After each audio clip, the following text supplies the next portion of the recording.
ሰማይና ምድሩ ሳይላቀቅ ፀሐይ ስሯን ሳትሰድ ጽልመትና ብርሃን ፍትጊያ ላይ በነበሩበት ጤዛ በወጉ ሳይረግፍ ለማኝ ተነስቶ ሳያራ የወፎች ዝማሬ ለስለስ ብሎ መደመጥ ሳይጀምር የንጋቱ ነፋስ የበረዶ ያክል ቁርጥማታም ቀዝቃዛ አየር ታቅፎ ሲነፍስ የሌሊቱ ሰማይ ግርማና ጸዳል ቀስ በቀስ እየለቀቀ በምስራቅ በኩል መጣው ወጣው የሚለው የማለዳ ብርሃን ሰማዩን በወይን ጠጅና በወርቃማ ቀለም ሲያጥበረብረው እናቴ አሮጌ ቀሚሷን ለብሳ ሕፃን ልጇን በጀርባዋ አዝላ በድንጋይ ወፍጮዋ ላይ ተሰደረች።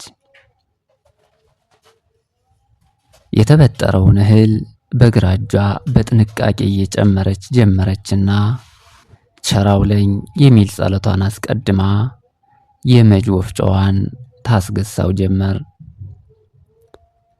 የመጅ ወፍጮው እርም እያለ ሲያገሳ የሚፈጨው እህል ደግሞ ሽክ ሲቅ እያለ ያለቅስ ነበር። ለብሼው ያደርኩትን አበበ ጎጃም የተሰኘ ብርድ ልብስ የመሰለ ዘንካታ ጋቢን ተጎናጽፌ ከእናቴ ፊት ለፊት ተቀምጬ ሁነቱን ስከታተል ከጎጇችን ጀርባ የወፎቹ ዜማ ለስለስ ብሎ መደመጥ ጀመረ።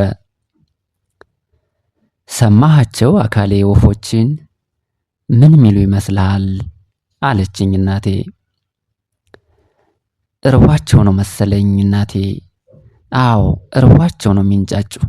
ወይ እናቲቱ ግን ለዚህ ሁሉ ወፍ ከወዴት አምጥታ ትቀልባቸው ይሆን አልኩኝ ወደ ወፎቹ ጆሮዬን ዘንበል አድርጌ። አይደለም የኔ ጌታ፣ በማለዳ ተነስተው ፈጣሪያቸውን እያመሰገኑ እኮ ነው። አየህ በቸር አውለን የምንበላውን የምንጠጣውን ሁሉ አንተ አዘጋጅልን እያሉ ነው አለችኝና በፊቷ ላይ የመነጨውን ላበቷን በግራ እጇ አበስ አደረገች።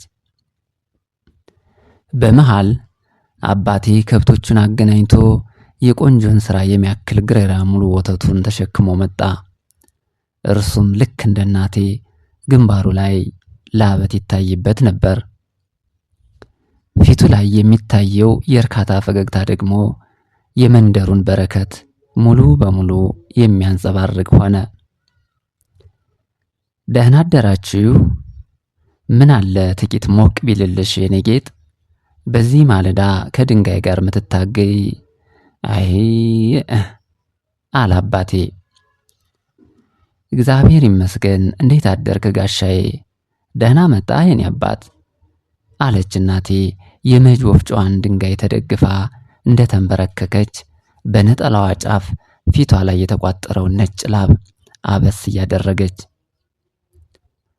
አባቴ ያመጣውን እንስራ ሙሉ ወተት ልትቀበለው ከመጅ ወፍጮዋ ላይ ብድግ ስትል ከጎረቤት የተቆላ የቡና ሽታ እፍን አደረገን። ጎረቤታችን እታተ ይልፍነሽ በአጥር በኩል አንገቷን ዘለግ አድርጋ ብቅ አለችና እንዴት አደራችሁ?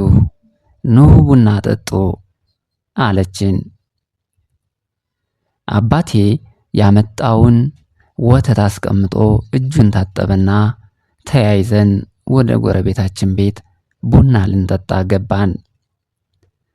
ጉዝጉዞ የተሰኘ ድርብ እንጀራ በአይብና በቅቤ የተቀባ ለቡና ቁርስ ተቆረሰና ቁርሳችንን እየበላን አባቴና ጎረቤታችን አያጥጋቡ ስለ እርሻው፣ ስለ ከብቱ፣ ስለ ዘሩ እያወጉ እያለ ቡናው በረካው ላይ ደረሰ፣ ተፈጸመ፣ ተመረቀ።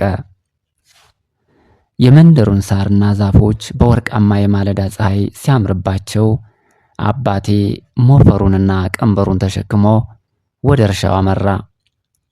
እናቴም በሩ ላይ ቆማ እግዚአብሔር ውሎህን ያሳምርልህ የኔ ጌታ፣ በቸር ተመለስ አለችና መርቃ ሸኝታው ተመልሳ የድንጋይ ወፍጮዋ ላይ ተሰደረች።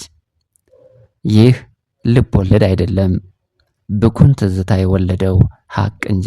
ነግልኝ እንደምን ባጀሽ ከተማው ኑሮ